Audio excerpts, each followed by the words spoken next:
মাইনে কিস্তির 400 টাকা। নে নে। দেন বাবু, হ্যাঁ আপনার দয়াতেই তো বেঁচে আছি। হ্যাঁ, ও মরেনি, ও মরেনি মুক্তার। যেমন ভাবে শুয়েছিল আগে মনে হচ্ছিল তো। এই তো তুমি বললে বাঞ্ছাই স্টেট, আগে তখন তো মরেছিল। কিন্তু এখন তো মরেনি। মরিয়ে নেন, মরিয়ে আছি কর্তা। বড্ড জ্বর বেরিয়েছে গো, সারা অঙ্গে শীতের কাঁপুনি। জ্বর তো বেড়েই চলেছে, কাজের কাজ তো কিছু হচ্ছে না। আমি কিরকম ফুলিয়ে পড়েছি গো।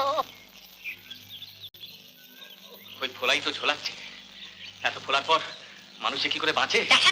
ভদ্রলোকেরা ফুললো কি বলে? আর বোধহয়